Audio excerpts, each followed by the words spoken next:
আমন্ত্রণ দিনের বাংলায় আপনাদের সঙ্গে আছে আমি সাবিনা সুলতানা। শুরুতে সংবাদ শিরোনাম। কাজে না ফেরা পুলিশ সদস্যরা অপরাধী গণ্য হবে বললেন স্বরাষ্ট্র উপদেষ্টা। গুজব ছড়িয়ে গার্মেন্টস খাত অস্থিতিশীল করা হচ্ছে, অভিযোগ শ্রম উপদেষ্টার। আজ থেকে সুপার শপে পলিথিন নিষিদ্ধ, ব্যবহার হচ্ছে পাটের ব্যাগ। পর্যায়ক্রমে হবে স্থানীয় বাজারেও, সরকারি উদ্যোগকে স্বাগত জানালো ক্রেতারা। এবং সুনামগঞ্জের ধর্মপাশে আশ্রয়নের ঘরে আগুন লেগে একই পরিবারের 6 জনের মৃত্যু। হাওর বৃষ্টিত দুর্গম জায়গা হওয়ায় পৌঁছেনি উদ্ধার সহায়তা।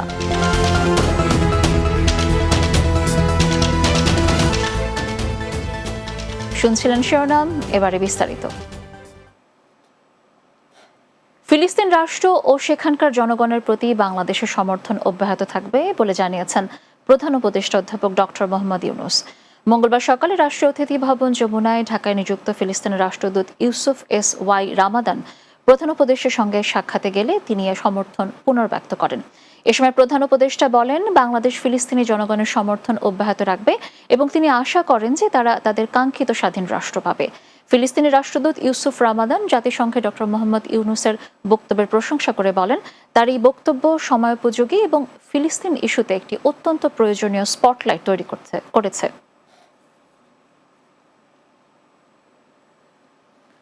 যেসব পুলিশ সদস্য এখনো কাজে যোগ দেননি তারা ক্রিমিনাল উল্লেখ করে স্বরাষ্ট্র উপদেষ্টা বলেছেন, শিগগিরই তাদেরকে আইনের আওতায় আনা হবে। মঙ্গলবার সচিবালয় আইন শৃঙ্খলা সংক্রান্ত উপদেষ্টা কমিটির বৈঠক শেষে সাংবাদিকদের একথা জানান তিনি। এ সময় শ্রম উপদেষ্টা বলেন, গার্মেন্টস শ্রমিকদের মধ্যে গুজব ছড়িয়ে যারা পরিস্থিতিকে অশান্ত করার চেষ্টা করছে তাদের বিরুদ্ধে ব্যবস্থা নেওয়া হবে। বিস্তারিত বুলবুল আহমেদের প্রতিবেদনে। মঙ্গলবার সচিবালয়ে আইন শৃঙ্খলা সংক্রান্ত উপদেষ্টা কমিটির বৈঠক অনুষ্ঠিত হয়। বৈঠক শেষে যৌথ সংবাদ সম্মেলন করেন স্বরাষ্ট্র উপদেষ্টা এবং শ্রম উপদেষ্টা।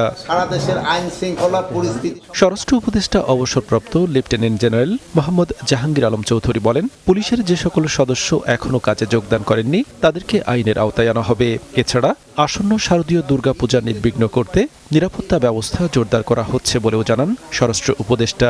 পূজাটা যেন একেবারে নির্বিঘ্নে হতে পারে, এই জন্য আমাদের যত ধরনের পদক্ষেপ নেওয়া আমরা তা নিব এবং আমরা আশা করব এবারের পূজা যত পূজা হয়েছে ওর থেকে এইবারের পূজাই সবচেয়ে বেশি ভালো হবে। যারা যোগদান করে নাই তাদের আইনের আওতায় আনতে হবে। তারা আমাদের কাছে এখন মানে কি বলে, আর তারা আমরা পুলিশ বলবো না, তারা আমাদের কাছে এখন ক্রিমিনাল হিসাবে গণ্য। এদিকে গতকাল শ্রমিক নিহতের ঘটনাকে দুঃখজনক উল্লেখ করে ক্ষতিপূরণ দেওয়ার কথা জানান শ্রম উপদেষ্টা আসিফ মাহমুদ সজীব ভুইয়া। তিনি বলেন, গুজব ছড়িয়ে গার্মেন্টস খাতকে অস্থিতিশীল করা হচ্ছে। যারা শ্রমিককে কাজ না করার জন্য উস্কে দিচ্ছে চিহ্নিত করে তাদের আইনের আওতায় আনা হবে। গুজবটা যারা ছড়িয়েছে এবং শ্রমিকদের ভেতর অনুপ্রবেশ করে যারা গুলি করেছে তাদেরকে আইডেন্টিফাই করা হচ্ছে, কিছু আইডেন্টিফাই করা হয়েছে, তাদেরকে আমরা আইনের আওতায় নিয়ে আসবো। এ সময় যে সকল মালিকরা এখনও শ্রমিকদের বেতন পরিশোধ করছেন না তাদের বিরুদ্ধে আইনানুগ ব্যবস্থা নেওয়ার হুঁশিয়ারি দেন শ্রম উপদেষ্টা। স্যালারি যদি না দেওয়া হয় আমরা মালিকদের বিরুদ্ধে ব্যবস্থা নেব। বুলবুল আহমেদ, বাংলা টিভি, ঢাকা। বকেয়া বেতন পরিশোধের দাবিতে আশুলিয়া সড়ক অবরোধ করে বিক্ষোভ করছে শ্রমিকরা। নবীনগর চন্দ্রা মহাসড়কে বিক্ষোভ করে শ্রমিকরা। এই অবস্থায় যানজটের কারণে স্থবির হয়ে পড়ে ঢাকা আরিচা মহানগর মহাসড়ক, নবীনগর চন্দ্রা মহাসড়ক ও বাইপাইল আবদুল্লাপুর সড়ক। চরম দুর্ভোগে পড়েছেন যাত্রীরা। এ সময় বাধ্য হয়ে অনেককেই পায়ে হেঁটে গন্তব্যে পৌঁছাতে দেখা যায়। পুলিশ জানায়, সার্ভিস বেনিফিট ও ক্ষতিপূরণের দাবিতে শ্রমিকরা সোমবার সকাল থেকে নবীনগর চন্দ্রা মহাসড়ক অবরোধ করে রাখেন। এদিকে গাজীপুরের বাইপাস এলাকায় বকেয়া বেতনের দাবিতে ঢাকা ময়মনসিংহ মহাসড়ক অবরোধ করে বিক্ষোভ করছে কয়েকটি কারখানার শ্রমিকরা। আমাদের রুম ভাড়া দিতে পারতেছি না, আমাদের খাওয়ার টাকা নাই, আমরা কিভাবে চলবো? রাজপথে নামছি, আমরা রাজপথ ছাড়বো না। 30 তারিখে আমাদের সমস্ত পাওনাদি পৌঁছায় দিবে, কিন্তু আমাদের এখনো পর্যন্ত কোনো পাওনাদি পৌঁছায় দেয় না। আমরা মালিক কর্তৃপক্ষ এবং ওই গার্মেন্টস শ্রমিকদের সাথে কথা বলতেছি, যে কোনো সময় এই যানজট যেটা যারা রাস্তা ব্যারিকেডে বসে আছে তাদের সাথে সমঝোতার মাধ্যমে তাদেরকে এই রাস্তা থেকে উদ্ধার করার জন্য পরিকল্পনা নিয়েছে এবং যৌথ বাহিনী এবং সেনাবাহিনী, পুলিশ সবাই এসে একসাথে কাজ করে। বাংলাদেশে দুর্ঘটনামুক্ত সড়ক গড়তে সড়ক নিরাপত্তা আইন নামে নতুন একটি আইন প্রণয়নের দাবি জানিয়েছে নিরাপদ সড়কের জন্য আন্দোলনকারী সংগঠন নিরাপদ সড়ক চাই। মঙ্গলবার সকালে জাতীয় প্রেস ক্লাবের জহুর হোসেন চৌধুরী হলে আয়োজিত এক সংবাদ সম্মেলনে এ দাবি জানান সংগঠনটির চেয়ারম্যান চিত্রনায়ক ইলিয়াস কাঞ্চন। এ সময় তিনি বলেন, 2018 সালে শিক্ষার্থী আন্দোলনের ফলে তৎকালীন সরকার সড়ক পরিবহন আইন 2018 নামে একটি আইন পাশ করলেও আইনটি এখনও পুরোপুরি বাস্তবায়ন হয়নি। অন্তর্বর্তী সরকারের কাছে সড়ক নিরাপত্তা আইন নামে একটি নতুন আইন প্রণয়নের জোর দাবি জানান ইলিয়াস কাঞ্চন। আমি এবং আমার সংগঠন আজ আপনাদের মাধ্যমে বর্তমান সরকারের কাছে সড়ক নিরাপত্তা আইন নামে একটি নতুন আইন প্রণয়নের জোর দাবি জানাচ্ছি। 2018 সালে শিক্ষার্থী আন্দোলনের ফলে তৎকালীন সরকার সড়ক পরিবহন আইন 18 নামে একটি আইন পাশ করলেও আইনটি আজও পুরোপুরি বাস্তবায়ন হয়নি।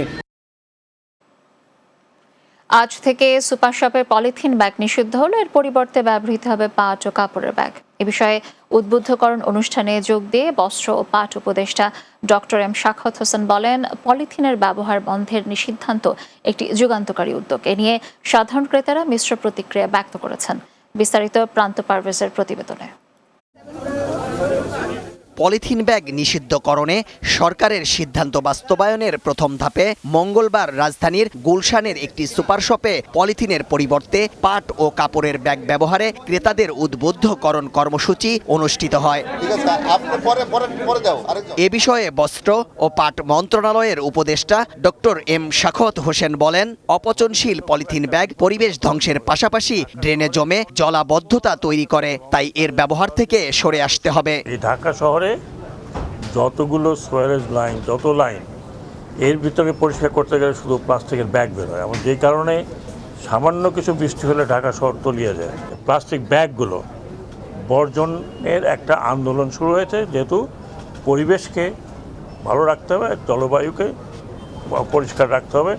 কেবল সুপার শপ নয়, আগামী মাস থেকে স্থানীয় বাজারগুলোতেও পলিথিনের ব্যবহার বন্ধে কাজ করবে মাঠ প্রশাসন, জানিয়েছেন পরিবেশ, বন ও জলবায়ু সচিব। এখন যে নিষেধাজ্ঞাটি আছে 2002 থেকে, সেটি আমরা শুধুমাত্র পলি শপিং ব্যাগ এবং পলি প্রোপাইলিং ব্যাগ, শুধু এই দুইটার উপর এই নিষেধাজ্ঞাটা আমরা কার্যকর করব এবং সারা বাংলাদেশে 1 নভেম্বর।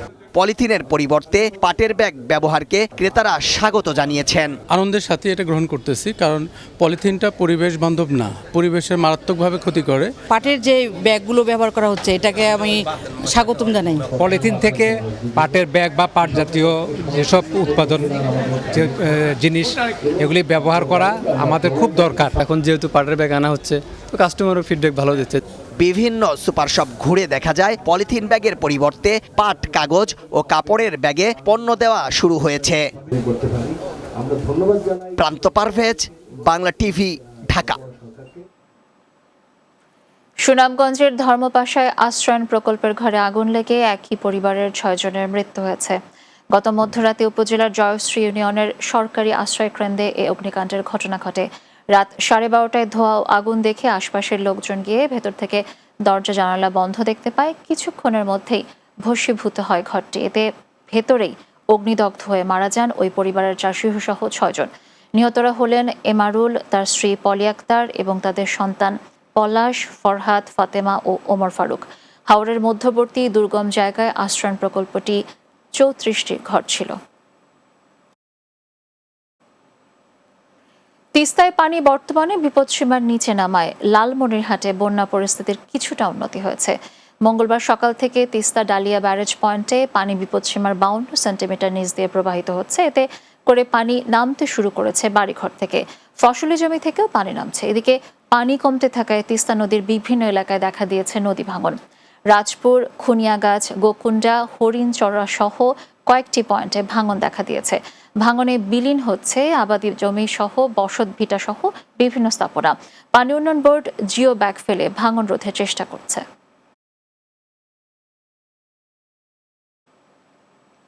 দিনের বাংলার পর্যায়ে নিচ্ছে ছোট্ট একটি বিরতি। ফিরে আসার পর অন্যান্য সংবাদের সাথে আরও যা থাকছে।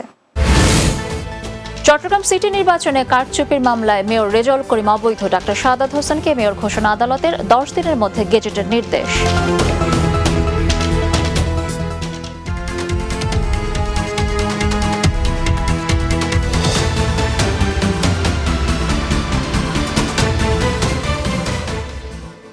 বিরতির পর আবারও স্বাগত দিনের বাংলায়।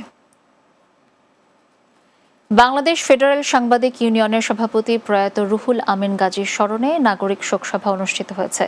মঙ্গলবার সকালে জাতীয় প্রেসক্লাব মিলনায়তনে বাংলাদেশ ফেডারেল সাংবাদিক ইউনিয়ন ও ঢাকা সাংবাদিক ইউনিয়ন আয়োজনে শোকসভা অনুষ্ঠিত হয়। সভায় বক্তব্য রাখেন বিশিষ্ট বুদ্ধিজীবী, রাজনীতিবিদ, পেশাজীবী ও সাংবাদিক নেতৃবৃন্দ। এ সময় বক্তারা সাংবাদিকতা এবং সাংবাদিক সমাজের জন্য রুহুল আমিন গাজীর অবদানের স্মৃতিচারণ করেন। রুহুল আমিন গাজী ভাই আমাদের সাংবাদিক সমাজে একজন অবিসম্পাদিত নেতা ছিলেন। সাংবাদিকদের রুটি রুজির সংগ্রামে তারা যেন বঞ্চিত না হয়, অনেক কাজ করে গেছে। বেতন স্কেল 10ম গ্রেডে বাস্তবায়ন করার দাবিতে কর্মবিরতি অবস্থান ধর্মঘট পালন করেছে ডিপ্লোমা ইন ইঞ্জিনিয়ারিং ডিগ্রিধারী সার্ভেয়ারগণ। মঙ্গলবার সারা দেশের সাথে ঢাকা জেলা প্রশাসকের কার্যালয়ের সামনে সকাল থেকে দুপুর 1টা পর্যন্ত এই কর্মসূচি পালন করেন তারা। বৈষম্যবিরোধী ডিপ্লোমা ইঞ্জিনিয়ার্স ছাত্র পেশাজীবী অধিকার বাস্তবায়ন পরিষদ ব্যানারে কর্মবিরতি পালিত হয়। এতে বাংলাদেশ সরকারের সকল মন্ত্রণালয়, অধিদপ্তর, পরিদপ্তর ও সংস্থায় অন্যান্য সকল ডিপ্লোমা ডিগ্রিধারী সার্ভেয়াররা অংশগ্রহণ করেন। বৈষম্যবিরোধী সার্ভে ডিপ্লোমা ইঞ্জিনিয়ার্স ছাত্র পেশাজীবী অধিকার বাস্তবায়ন পরিষদের আহ্বায়ক ও সদস্য সচিব বলেন, ন্যায্য অধিকার আদায় না হওয়া পর্যন্ত এই কর্মসূচি চালিয়ে যাবেন তারা। বাংলাদেশে সার্ভিং ডিপ্লোমা প্রকৌশলীরাই এখনো পর্যন্ত এই 10ম গ্রেডের স্বাদ, সুযোগ, সম্মানটুকু অর্জন করতে পারেনি। অতি দ্রুত যদি আমাদের এই ন্যায়সঙ্গত অধিকার বাস্তবায়ন সরকার না করে, তাহলে আমরা ভবিষ্যতে, আমরা সামনের সপ্তাহে সারা বাংলাদেশে কঠোর থেকে কঠোর কর্মসূচির মাধ্যমে আমরা তাদেরকে বাধ্য করব আমাদের এই ন্যায়সঙ্গত দাবি আদায় করার জন্য। ডিপ্লোমা ইন ইঞ্জিনিয়ারিং সার্ভেইং ডিগ্রিধারী সমমানের পদে কর্মকর্তাদের 10ম গ্রেড বাস্তবায়নের দাবিতে দেশের বিভিন্ন স্থানে অবস্থান কর্মসূচি করেছেন বৈষম্যবিরোধী সার্ভে ডিপ্লোমা ইঞ্জিনিয়ার্স শিক্ষার্থীরা। পটুয়াখালী জেলা প্রশাসকের কার্যালয়ের সামনে কর্মবিরতি অবস্থান ধর্মঘট অনুষ্ঠিত হয়। এতে প্রধান সমন্বয়ক হিসেবে বক্তব্য রাখেন আরিফুল হক খোকন সহ অন্যরা। এদিকে ডিপ্লোমা ইঞ্জিনিয়ার্স ছাত্র পেশাজীবী অধিকার বাস্তবায়ন পরিষদ জামালপুরের আয়োজনে অনুষ্ঠিত ধর্মঘটে বক্তব্য রাখেন সার্ভেয়ার আব্দুল মালিক সহ অনেকে। অন্যদিকে কর্মবিরতি ও অবস্থান ধর্মঘট করেছে পিরোজপুরে কর্মরত সকল সার্ভে ডিপ্লোমা ইঞ্জিনিয়াররা। এ সময় বক্তব্য রাখেন মোহাম্মদ নেওয়ার হোসেন রাজা সহ অন্যান্য সার্ভেয়াররা। চাঁপাইনবাবগঞ্জে অবস্থান কর্মসূচি ও কর্মবিরতিতে বক্তব্য রাখেন জেলা প্রশাসক কার্যালয় শাখার সার্ভেয়ার জাহাঙ্গীর আলম সহ অন্যরা। পাবনায় ছাত্র জনতার গণ আন্দোলন চলাকালে আইন শৃঙ্খলা বাহিনীর গুলিতে নিহত ও আহতদের পরিবারের সাথে সাক্ষাৎ এবং আর্থিক অনুদানের চেক বিতরণ করেন আমরা বিএনপি পরিবারের প্রতিনিধি দল। পাবনা সদর উপজেলার হাজিরহাট বেতেপাড়ায় আমরা বিএনপি পরিবারের আয়োজনে আর্থিক অনুদানের চেক বিতরণ করা হয়। জেলা বিএনপির আহ্বায়ক হাবিবুর রহমান হাবিবের সভাপতিত্বে এতে বিএনপি চেয়ারপারসনের বিশেষ সহকারী এবং পাবনা জেলা বিএনপির সমন্বয়ক অ্যাডভোকেট শামসুর রহমান শিমুল বিশ্বাস, আমরা বিএনপি পরিবারের আহ্বায়ক আতিকুর রহমান রুমন সহ অন্যরা উপস্থিত ছিলেন।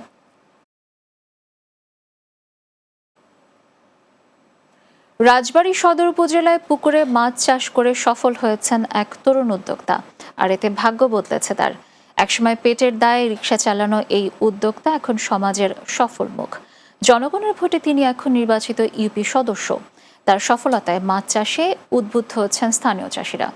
রাজবাড়ীর প্রতিনিধি শিহাবুর রহমানের পাঠানো প্রতিবেদন, বিস্তারিত জানাবেন সুরাইয়া সীমা।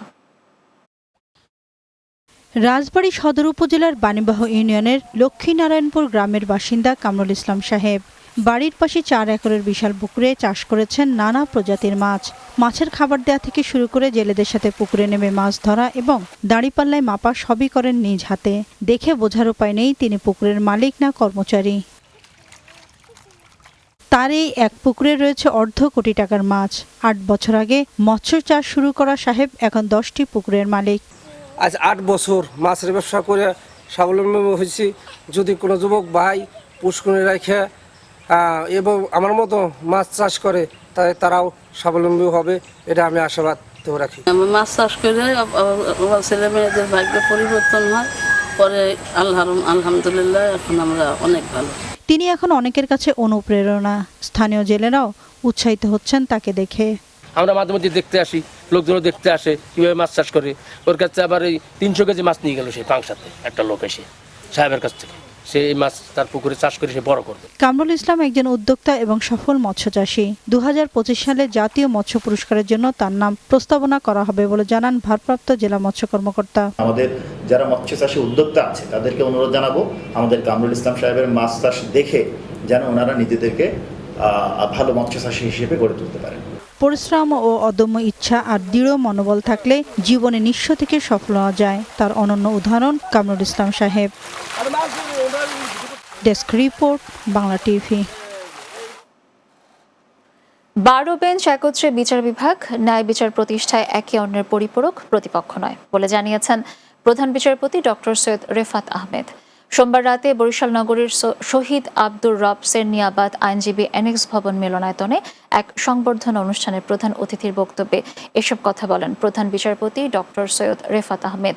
জেলা আইনজীবী সমিতির সভাপতি গোলাম কবির বাদলের সভাপতিত্বে অনুষ্ঠানে বিভিন্ন আদালতের বিচারক সহ আইনজীবীরা উপস্থিত ছিলেন। নার্সিং ও মিডওয়াইফারি অধিদপ্তর এবং বাংলাদেশ নার্সিং মিডওয়াইফারি কাউন্সিল থেকে প্রশাসন ক্যাডার কর্মকর্তাদের প্রত্যাহারের দাবিতে কর্মবিরতি পালন করেছে কুমিল্লা মেডিকেল কলেজ হাসপাতাল ও কুমিল্লা সদর হাসপাতালের নার্স ও মিডওয়াইফারিগণ। মঙ্গলবার সকাল থেকে দুপুর পর্যন্ত এই কর্মবিরতি ও বিক্ষোভ কর্মসূচি পালন করেন তারা। এতে বক্তব্য রাখেন নার্সিং মিডওয়াইফারি সংস্কার কমিটির সদস্য সচিব মোহাম্মদ হাসান আলী খান, সংস্কার কমিটির আহ্বায়ক মোহাম্মদ মনিরুল ইসলাম। কুমিল্লা সদর হাসপাতালের কর্মবিরতি কর্মসূচিতে বক্তব্য রাখেন নার্সিং সুপারভাইজার জাহানার বেগম সহ অন্যরা। নারায়ণগঞ্জের রূপগঞ্জে মহাসড়কে অবৈধভাবে দখল করা ফুটপাতে উচ্ছেদ অভিযান পরিচালনা করেছেন উপজেলা প্রশাসন। দুপুরে ভ্রাম্যমাণ আদালতে নির্বাহী ম্যাজিস্ট্রেট ও উপজেলা নির্বাহী কর্মকর্তা সাইফুল ইসলামের নেতৃত্বে ঢাকা সিলেট মহাসড়কের গাউসিয়া গোল চত্বর থেকে গোলাকান্দেল বাসস্ট্যান্ড পর্যন্ত এই অভিযান পরিচালনা করা হয়। অভিযানে অবৈধভাবে পার্কিং করা বাস, প্রাইভেট কার, শরবতের দোকান, ভাসমান কসমেটিক্সের দোকান ও একটি কাঁচামালের দোকানদারকে 12,500 টাকা জরিমানা করা হয়। এ সময় সাইফুল ইসলাম বলেন, যানজট নিরসন এবং ফুটপাতে পথচারীরা স্বাচ্ছন্দ্যে চলাচলের জন্য অভিযান পরিচালনা করা হচ্ছে। জনস্বার্থে এ ধরনের অভিযান অব্যাহত থাকবে। ঢাকার ধামরাইয়ে শারদীয় দুর্গাপূজা উপলক্ষে প্রস্তুতিমূলক সভা ও মাসিক আইন শৃঙ্খলা বিষয়ক মতবিনিময় সভা অনুষ্ঠিত হয়েছে। ধামরাই উপজেলা অডিটোরিয়াম হলরুমে উপজেলা প্রশাসনের আয়োজনে এই মতবিনিময় সভা অনুষ্ঠিত হয়। ধামরাই উপজেলার ভারপ্রাপ্ত নির্বাহী অফিসার প্রশান্ত কুমার বৌদ্ধের সভাপতিত্বে সভায় এ সময় উপজেলা বিএনপির সভাপতি তমিজ উদ্দিন, সেনাবাহিনীর ক্যাপ্টেন মুহতাদি বিন মনির, ধামরাই থানা অফিসার ইনচার্জ মোহাম্মদ মনিরুল ইসলাম, ধামরাই পূজা উদযাপন কমিটির সাধারণ সম্পাদক নন্দগোপাল সেন সহ অন্যরা উপস্থিত ছিলেন। সিলেট সিটি কর্পোরেশনের 5, 6 ও 35 নম্বর ওয়ার্ডের বর্জ্য অপসারণ কাজে ব্যবহারের জন্য ভ্যানগাড়ি ও ওয়েস্ট বিন দিয়েছে সুইস কন্ট্যাক্ট ও শেভরন বাংলাদেশ। নগর ভবন প্রাঙ্গণে সুইস কন্ট্যাক্ট ও শেভরন বাংলাদেশের কর্মকর্তা বৃন্দ সিলেট সিটি কর্পোরেশনের প্রশাসক আবু আহমদ সিদ্দিকের কাছে 60টি ভ্যান ও 530টি ওয়েস্ট বিন হস্তান্তর করেন। এর আগে নগর ভবন সভাকক্ষে মতবিনিময় সভা অনুষ্ঠিত হয়। এতে সভাপতিত্ব করেন সিলেট সিটি কর্পোরেশনের প্রশাসক আবু আহমদ সিদ্দিকী। এ সময় বক্তব্য রাখেন সিলেট সিটি কর্পোরেশনের প্রধান নির্বাহী কর্মকর্তা মোহাম্মদ ইফতেখার আহমেদ চৌধুরী, শেভরন বাংলাদেশের পরিচালক মোহাম্মদ ইমরুল কবির, ব্যবস্থাপক খন্দকার তুষারুজ্জামান সহ অন্যরা। সিলেটের গোয়াইনঘাট সরকারি কলেজের অনিয়মিত শিক্ষার্থী আজমল হোসেনের বিরুদ্ধে বৈষম্য বিরোধী ছাত্র আন্দোলনের সমন্বয়ক পরিচয় দিয়ে চাঁদাবাজি, ছিনতাই ও সন্ত্রাসী কর্মকাণ্ড চালানোর অভিযোগ আনা হয়েছে। সোমবার সিলেট জেলা প্রেস ক্লাবে এক সংবাদ সম্মেলনে উপজেলার সাধারণ শিক্ষার্থীদের পক্ষে গোয়াইনঘাট সরকারি কলেজের কয়েকজন শিক্ষার্থী এ অভিযোগ করেন। গোয়াইনঘাট সরকারি কলেজের রাষ্ট্রবিজ্ঞান বিভাগের ৪র্থ বর্ষের ছাত্র মোহাম্মদ মারজানুল আজহার জুনেদ জানান, বৈষম্য বিরোধী ছাত্র আন্দোলনকালে গোয়াইনঘাট উপজেলার কোনো সমন্বয় ছিল না, তবে আমিরুল ইসলাম নামে একজন সংগঠকের ভূমিকা পালন করেন। অথচ আজমল হোসেন নিজেকে সমন্বয়ক দাবি করে ব্যবসায়ীদের নিকট চাঁদা দাবি ও টাকা ছিনতাই করছেন। ইতোমধ্যে তার বিরুদ্ধে গোয়াইনঘাট থানায় একাধিক অভিযোগ দাখিল সহ মানববন্ধন করা হয়েছে। দিনের বাংলা নিউজ আরেকটি বিরতি, ফিরছে কিছুক্ষণ পরেই।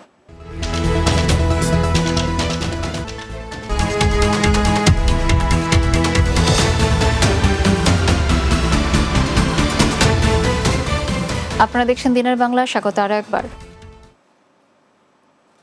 পাহাড়ের সার্বিক পরিস্থিতি বিবেচনায় রাঙামাটির সাজেক পর্যটন কেন্দ্রে আজ 1 অক্টোবর থেকে 3 অক্টোবর পর্যন্ত আরও 3 দিন পর্যটকদের ভ্রমণে নিরুৎসাহিত করেছে রাঙামাটি জেলা প্রশাসন। এ নিয়ে 3 দফায় সময়সীমা বাড়িয়ে পর্যটকদের সাজেক ভ্রমণে বিরত রেখেছে জেলা প্রশাসন। রাঙামাটি অতিরিক্ত জেলা ম্যাজিস্ট্রেট জোবাইদা আক্তার স্বাক্ষরিত এক চিঠিতে বলা হয়, জেলা আইন শৃঙ্খলা কমিটির সিদ্ধান্ত মোতাবেক 1 অক্টোবর থেকে 3 অক্টোবর পর্যন্ত 3 দিন করে সাজেক পর্যটন কেন্দ্র ভ্রমণে পর্যটকদের নিরুৎসাহিত করা হলো। কুমিল্লায় উপমহাদেশের বরেণ্য সঙ্গীতজ্ঞ শচীন দেব বর্মনের 118তম জন্মবার্ষিকী পালিত হয়েছে। মঙ্গলবার সকালে জেলা প্রশাসনের আয়োজনে নগরীর চটথায় শচীন দেব বর্মনের বাড়িতে শিল্পীর মুরালে শ্রদ্ধা নিবেদন করা হয়।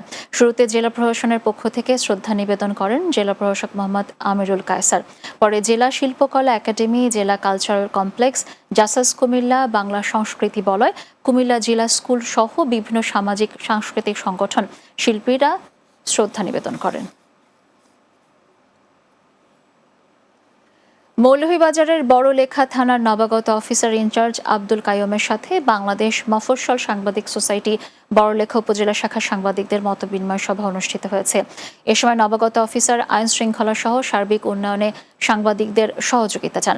এছাড়া পুলিশ সুপারের দিক নির্দেশনা অনুযায়ী পুলিশের পক্ষ থেকে জনসাধারণের সেবা প্রাপ্তিতে সর্বাত্মক সহযোগিতার আশ্বাস প্রদান করেন ওসি আব্দুল কাইয়ুম। সভায় মফস্বল সাংবাদিক সোসাইটি বড়লেখা উপজেলা সভাপতি আব্দুল হাফিজ চৌধুরী, সাধারণ সম্পাদক মোহাম্মদ রুয়েল কামাল, সহসভাপতি ফয়জুল হক শিমুল, সহ সাধারণ সম্পাদক সুলতান মাহমুদ খান সহ অন্যরা উপস্থিত ছিলেন। ফেনীর ছাগলনাইয়ায় কন্ট্রাক্টর মসজিদ বাজারে দ্রুত ও বেপরোয়া গতির ডাম ট্রাক চাপায় মোহাম্মদ আরিফ হত্যা মামলার ঘাতক চালক মোহাম্মদ সুমনকে গ্রেফতার করেছে র্যাব ৭। নিহত ভিকটিম মোহাম্মদ আরিফ ফেনী জেলার ছাগলনাইয়া থানাধীন পূর্ব পাঠাননগর এলাকার মৃত সুলতান আহমদের ছেলে। সে পাঠাননগর বাজারে ফ্রিজ মেকানিকের কাজ করে আসছিল। র্যাব জানায়, গত ১৭ জুলাই ভিকটিম আরিফ নিজ বাড়ি থেকে মোটরসাইকেলে তার প্রতিষ্ঠানে যাওয়ার সময় ছাগলনাইয়া থানাধীন কন্ট্রাক্টর মসজিদ বাজার রোডে বিপরীত দিক থেকে আসা ডাম ট্রাক তাকে চাপা দেয়। এতে ঘটনাস্থলেই মারা যান তিনি।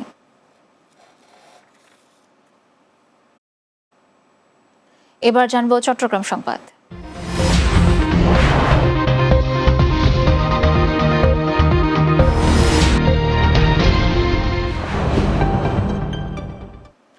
চট্টগ্রাম সিটি কর্পোরেশন নির্বাচনে কারচুপি ও ফলাফল পাল্টে দেওয়ার অভিযোগে দায়ের করা মামলায় সাবেক মেয়র রেজাউল করিমকে অবৈধ উল্লেখ করে প্রতিদ্বন্দ্বী প্রার্থী বিএনপি নেতা ডাক্তার শাহাদাত হোসেনকে মেয়র ঘোষণা করেছেন আদালত।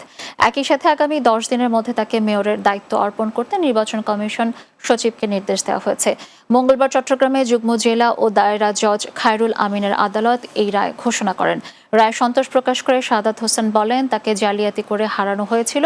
শুধু তিনিই নন, যে 20 লাখ মানুষ নির্বাচনে ভোট দিতে পারেনি তারাও এই রায়ে আনন্দিত হবে বলে জানান তিনি। আমাকে যে অবৈধভাবে হারানো হয়েছে সেটা ডিক্লেয়ার করে আমাকে বৈধ মেয়র ডিক্লেয়ার করেছে। আমি এই জন্য আল্লাহ তাআলার কাছে শুকরিয়া আদায় করছি, মহান রব্বুল আলামিনের কাছে, যিনি আজকে এই আইনের শাসন প্রতিষ্ঠা করার লক্ষ্যে আজকে আমি চট্টগ্রাম সিটি কর্পোরেশন মেয়র হিসেবে আজকে ডিক্লেয়ার করেছি। চট্টগ্রামের যে 20 লক্ষ মানুষ সেদিন ভোট দিতে পারেনি তারাও আজকে খুশি হয়েছে। তারা মনে করেছে যে আইনের শাসন প্রতিষ্ঠা হয়েছে। ভারতে রাসূল সাল্লাল্লাহু আলাইহি সাল্লামকে নিয়ে অবমাননাকর বক্তব্যের প্রতিবাদে চট্টগ্রামে বিক্ষোভ মিছিল অনুষ্ঠিত হয়েছে। ইসলামী সোশ্যাল অ্যাক্টিভিস্ট সাজ্জাদ শেখের নেতৃত্বে নগরের আন্দরকিল্লা শাহী জামে মসজিদ প্রাঙ্গণে বিক্ষোভ সমাবেশ অনুষ্ঠিত হয়। এতে হাজারো ছাত্র জনতা ও ধর্মপ্রাণ মুসল্লিরা অংশ নিয়ে প্রতিবাদ জানায়। পরে একটি বিক্ষোভ মিছিল নগরের বিভিন্ন সড়ক প্রদক্ষিণ করে। দৈনিক আমার দেশ পত্রিকার সম্পাদক মাহমুদুর রহমানের নিঃশর্ত মুক্তির দাবিতে চট্টগ্রামে মানববন্ধন কর্মসূচি অনুষ্ঠিত হয়েছে। অ্যাসোসিয়েশন অব ইঞ্জিনিয়ার চট্টগ্রামের উদ্যোগে সোমবার দুপুরের নগরীর ইঞ্জিনিয়ার ইনস্টিটিউটে মানববন্ধন অনুষ্ঠিত হয়। এ সময় বিএনপির সাবেক কেন্দ্রীয় সহ সাংগঠনিক সম্পাদক আবুল হাশেম বক্কর, নগর বিএনপির আহ্বায়ক এরশাদুল্লাহ, সাবেক যুগ্ম আহ্বায়ক ইয়াসিন চৌধুরী লিটন সহ অনেকে বক্তব্য রাখেন। দ্রুত মাহমুদুর রহমানকে মুক্তির দাবি জানায় বক্তারা। চট্টগ্রামে মোহাম্মদ শাহজাহান প্রকাশ আকাশ নামে এক ব্যবসায়ীকে পিটিয়ে গুরুতর আহত করে তার কাছ থেকে প্রায় ২০ লাখ টাকা লুট করে নিয়েছে দুর্বৃত্তরা। সোমবার রাতে নগরীর বায়াজিৎ কুঞ্জ ছায়া আবাসিক এলাকায় এই ব্যবসায়ীর নিজ কারখানায় এ ঘটনা ঘটে। বর্তমানে চট্টগ্রাম মেডিকেল হাসপাতালে চিকিৎসাধীন রয়েছেন ভুক্তভোগী ব্যবসায়ী। মাথায় রক্তক্ষরণ হওয়ায় তার অবস্থা আশঙ্কাজনক বলে জানিয়েছেন চিকিৎসকরা। হামলায় জড়িতদের বিরুদ্ধে আইনগত ব্যবস্থা নেওয়া হবে বলে জানিয়েছে পুলিশ। চট্টগ্রামে বন্দর নগরী বহুমুখী সমবায় সমিতির সাধারণ সভা অনুষ্ঠিত হয়েছে। নগরীর বন্দর এলাকায় সমিতি নিজস্ব কার্যালয়ে সভা অনুষ্ঠিত হয়। সমিতির সভাপতি মোহাম্মদ শাহাবুদ্দিনের সভাপতিত্বে উপস্থিত ছিলেন একরামুল হক বাবুল, দিলীপ কুমার, জাকির হোসেন ও আব্দুল মজিদ সহ কার্যকরী পরিষদের অন্যরা।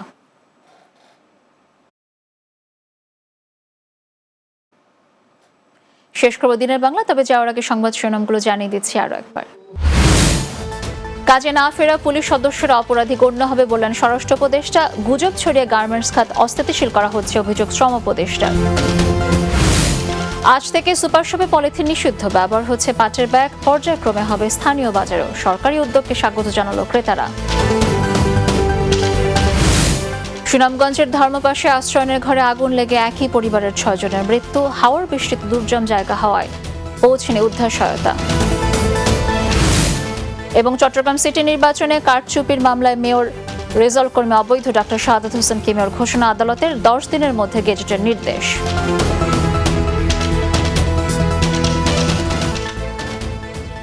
দর্শক, এই ছিল দিনের বাংলায়। আমাদের পরবর্তী সংবাদ রাত ৯টায় রাতের বাংলা দেখার আমন্ত্রণ রইল। এতক্ষণ সঙ্গে থাকার জন্য ধন্যবাদ সবাইকে।